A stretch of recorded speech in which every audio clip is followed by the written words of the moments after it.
बिस्मिल्लाहिर्रहमानिर्रहीम। नाजरीन अस्सलामु अलैकुम।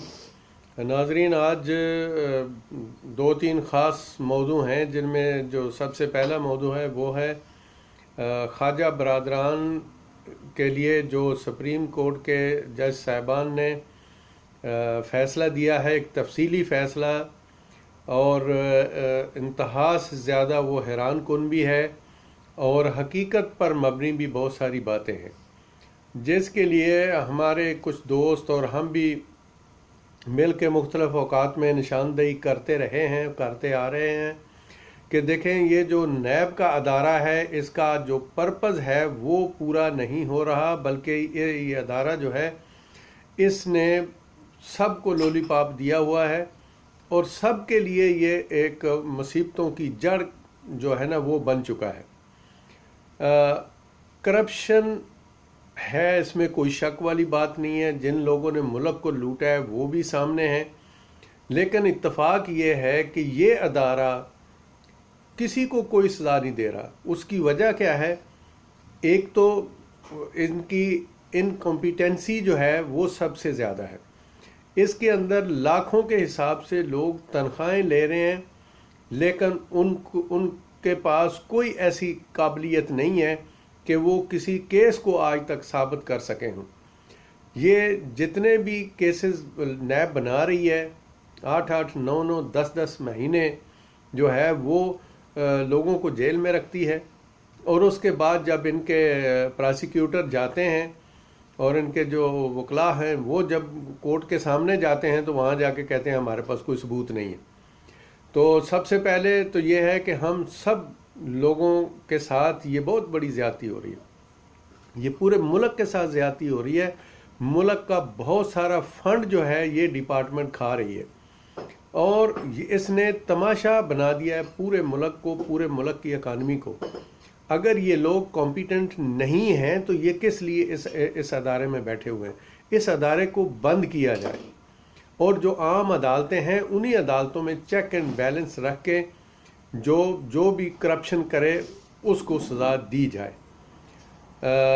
फ़ैसला जो सामने आया, जो अपना जो लोग वहाँ पे कवर कर रहे थे, हमारे सहाफ़त के लोग, उन्होंने बड़े अच्छे तरीके से उसकी कापियाँ भी हासिल कर लीं और टीवी पे आके भी बताया कि भाई ये सिचुएशन थी आज। उसमें जज साहिबान ने जो मुल्क के लिहाज से, जो इंसानी डिग्निटी के हिसाब से जो फ़ैसला लिखा है वो एक तारीख़ी फ़ैसला है, इसमें कोई शक वाली बात नहीं है, और बिल्कुल ऐसा ही हो रहा है। ये सिर्फ ख्वाजा बरदरान का सिर्फ मसला नहीं है।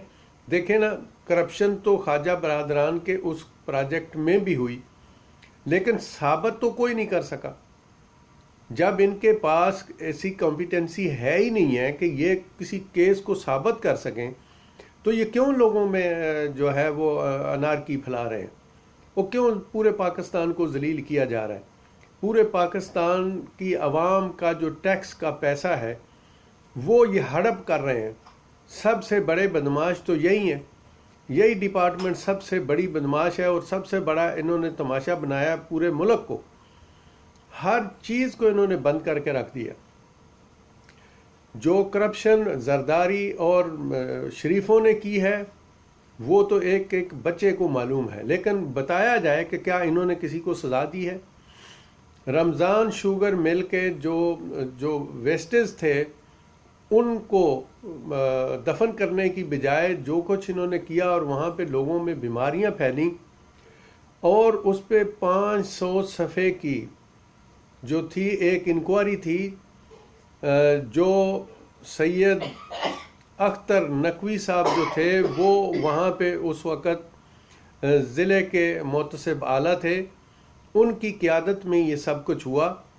लेकिन जब इनके ख़िलाफ़ उन्होंने रेफरेंस भेजा तो शहबाज शरीफ उस वक़्त वहाँ का वज़ीर आला था पंजाब का, उन्होंने फौरी तौर पर अपना बंदा ला के सूबाई लेवल पे बैठा दिया और उस बंदे को डिसमिस करके उससे ये 500 सफ़हात पर मुश्तमिल जो इंक्वायरी थी वो अपने कब्ज़े में ले ली और उसको ज़ाया कर दिया, या क्या कर दिया।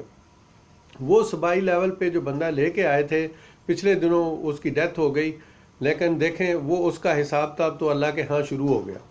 जो पाकिस्तान में उसका हिसाब था वो अलग था, लेकिन रब्बुल आलमीन के सामने उसका हिसाब जो है वो स्टार्ट हो गया कि उसने एक अच्छे काम को जिस शख्स ने किया था उस शख्स को उसने डिसमिस कर दिया।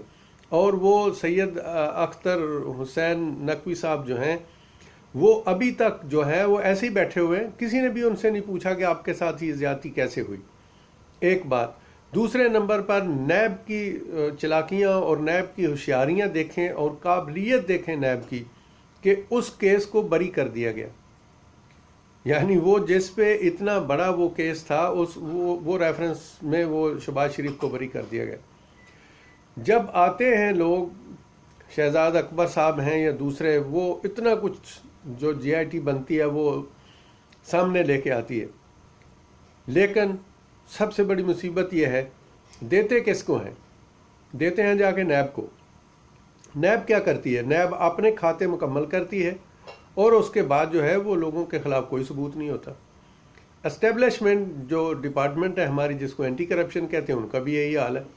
मैंने एक पटवारी की नामजद कंप्लेन की है और उसका मुझे आज नोटिफिकेशन मिला कि जी वो कोई इतना बड़ा मसला नहीं है, उसका हमने उसको ड्रॉप कर दिया है आपकी कंप्लेन को। तो बताएं कि ये डिपार्टमेंटें क्या कर रही हैं? ये सिर्फ पाकिस्तान को लूट रही हैं और कुछ नहीं है। जिस तरफ हाथ डालोगे वहीं से माफिया निकलेगा। इनका इलाज करना जो है ना वो बहुत ज़रूरी है।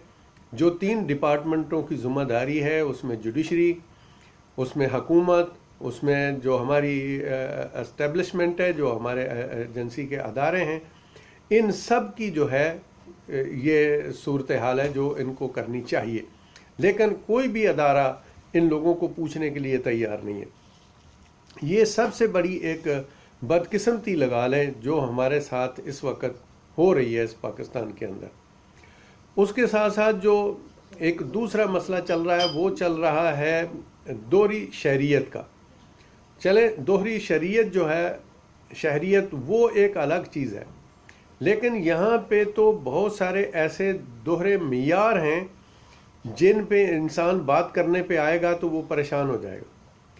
हमारे वज़ीर आज़म साहब, इसमें कोई शक वाली बात नहीं है कि उन्होंने जब वो अपोजिशन में थे तो उन्होंने वो बातें की थी आज जो वो खुद कर रहे हैं, जो उनकी हुकूमत इस वक्त कर रही है।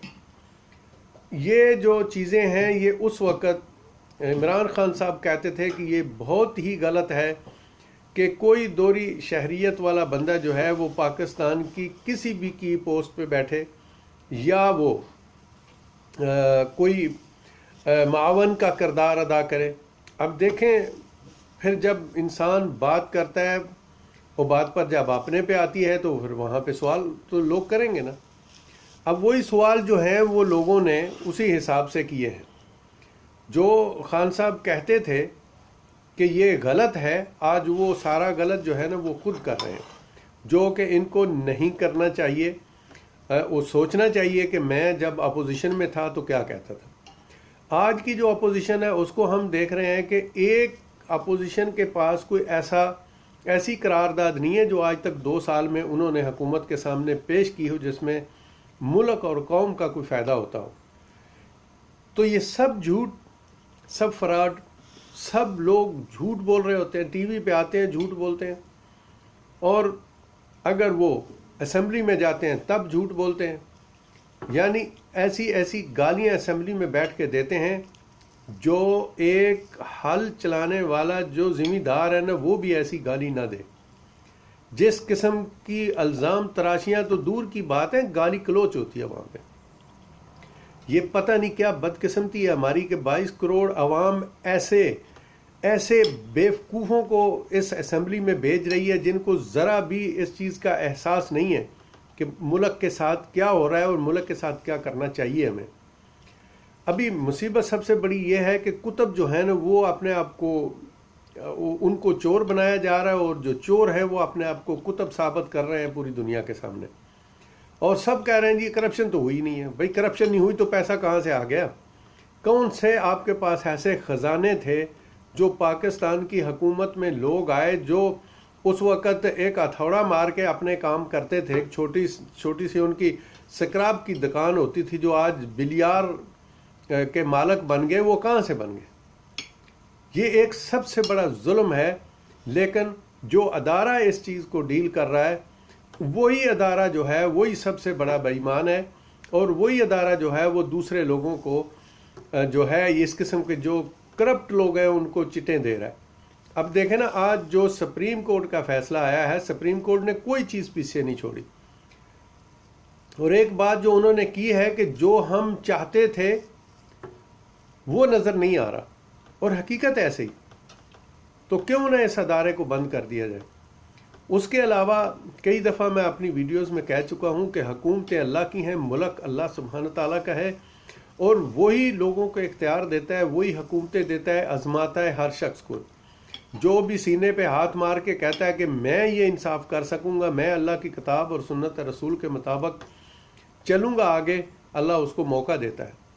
ये मौका खान साहब को भी अभी दिया है, लेकिन खान साहब की नीयत पे मैं कोई शक नहीं कर रहा हूँ। लेकिन मुसीबत यह है कि अकेले खान साहब क्या कर सकते हैं, और उनको नहीं करना चाहिए। हमारे सामने इस दुनिया में मलेशिया की एक सबसे बड़ी मिसाल है कि यही महादीर महादर जो हैं, अल्लाह इनको से तंदुरुस्ती दे, ये पूरी असम्बली के, पूरी दुनिया के सामने असम्बली के फ्लोर पे खड़े होके अपने मुल्क वालों को खिताब कर रहे थे और कह रहे थे कि मेरे से ये मुल्क नहीं संभाला जाता, मेरे से नहीं संभाला जाता, ये मेरे से मनसब वापस ले लिया जाए। मेरा ख्याल है कि जब से दुनिया बनी है किसी ने ऐसी मिसाल कायम नहीं की। तो यही हम खान साहब से कहते हैं कि खुदा के लिए जो जो बातें आपने की थी, अगर आपको याद नहीं आती तो किसी ना किसी मीडिया वाले से पूछ लें, सबके पास वो रिकॉर्ड है। तो जब कोई नया काम आप करने लगते हैं तो पहले अपना वो जो किया होता है ना, जो बातें आपने उस वक़्त दुनिया को कही थी, और दुनिया ने सबको छोड़ के, करप्ट माफिया से इतनी तंग थी दुनिया के, सब छोड़ के आपकी तरफ आए थे, आपको सिलेक्ट किया था। लेकिन अभी क्या हुआ है, ये अवाम तो उससे ज़्यादा पिस गई। हम जानते हैं कि ये जो ज़ख़ीरा अंदोज़ और ताजर हैं, ये सब उन्हीं हरामजादों की पैदाइश है, इसमें कोई शक वाली बात नहीं है। लेकिन ये कोई एक्सक्यूज़ नहीं है कि आप इनको नकेल ना डाल सकें। अगर आप नकेल नहीं डाल सकते तो आप भी महादीर महादर बने, और आप भी कहें असेंबली के फ्लोर पर कि मेरे से ये सब कुछ कंट्रोल नहीं हो रहा, और फिर इस निज़ाम को बदल दें। आप खुद कहते हैं, अपनी तकरीरों में अभी कह रहे हैं कि ये निज़ाम मुझे नहीं चलने दे रहा, नहीं चलने दे रहा तो इस निज़ाम को बंद करें ना जी। आपके पास इख्तियार है, सदर साहब के पास इख्तियार है, जाएं लोगों के पास, असम्बलियाँ डिज़ाल्व करें, लोगों को कहें कि देखें मैं करना चाहता हूँ लेकिन मेरे पास इख्तियार नहीं है, तो मुझे अक्सरियत में आप लेके आएँ। अगर आपको ये पक्का यकीन है कि आप कर सकेंगे तो आप असम्बलियाँ डिज़ाल्व करें, लाएं जो सदारती निज़ाम है लाएं, कोई हर्ज वाली बात नहीं है, दुनिया में बड़ा कामयाब है। करें कुछ, ऐसे तो नहीं होगा ना, ऐसे नहीं चलेगा। खान साहब आप खुद जो थे वो जब अपोजिशन में तो कहते थे कि भाई कोई भी शख्स जिसके पास डबल नेशनलिटी होगी वो पाकिस्तान की हुकूमती ढांचे में नहीं आएगा। अभी देखें बहुत सारे लोग हैं जो डबल नेशनलिटी वाले हैं और वो असेंबली में बैठे हुए हैं और वो काबीना के सारे अजलास में होते हैं। ये हफीज़ शेख साहब जो आप लेके आए हैं, जो फिनांस को डील कर रहे हैं, आप अंदाज़ा करें ना। और आज एक और बात जो मैं सुन रहा था वो बड़ी हैरान कुन थी कि आज जो प्रॉपर्टी इस वक्त 10 करोड़ की है वो किसी शख्स ने आज से 2 या 4 या 5 साल पहले 10 लाख में ख़रीदी थी। ठीक है, तो 10 लाख जो है वो असासे शोर है। यार ये कैसा कानून है, ये कैसी अंधेर नगरी है। अभी की जो प्रॉपर्टी इस वक्त जो उसकी प्राइस है, कम अज़ कम जो मार्केट वैल्यू है इस वक्त, वो असासों में शो क्यों नहीं की जा रही। वो कहते हैं ये कानून है। यार अजीब किस्म के ये मंतक जो हैं ये समझ में नहीं आ रहे। खान साहब आपके साथ बहुत सारी उम्मीदें जो हैं वो लोगों की वाबस्ता हैं। आप मेहरबानी करें और हिम्मत करें। आपको अव्वलो अखीरन ये स्टेप लेना पड़ेगा अगर आप नहीं लेंगे तो वक्त आपको मिटा देगा। ये हम बार बार आपको याद दिला रहे हैं। जो आप कहते थे कि मैं एक लीडर जब सही हो तो नीचे सब कुछ ठीक हो जाता है, लेकिन कुछ भी नहीं ठीक हुआ। 3 गुना 4 गुना रिश्वत बढ़ गई है खान साहब आपके दौर में, और आप अब डंके की चोट पे सब कुछ कर रहे हैं। मैं अपनी बहुत सारी वीडियोस में कह चुका हूँ, ये जो प्राइस कंट्रोल वाले हैं ये सरेआम मंथलियाँ लेते हैं दुकान वालों से, और दुकान वाले अपनी मन मर्जियाँ कर रहे हैं। मुझे ये बताएं कि इस गरीब आवाम को जिसने आपको सिलेक्ट किया था, आपने इनको क्या रिलीफ दिया? कुछ भी नहीं इन बेचारों को मिला, बल्कि इनको महंगाई और सारी चीज़ें जो हैं ना वो डबल ट्रिपल हो गई। मैं जानता हूँ और सब जानते हैं जो जी शऊर हैं कि ये आपकी तरफ से नहीं है, ये उन्हीं की चालबाजियां हैं सारी, उन्हीं के वो सारे जो क्या उनको बोलते हैं, जो ताजर हैं, जो ज़ख़ीरा अंदोज़ हैं, वो सारे उन हरामजादों की पैदाइश हैं। लेकिन आप बार बार ये एक्सक्यूज़ देंगे कि मैं कर कुछ नहीं सकता, फिर कुछ नहीं कर सकते तो छोड़ दें।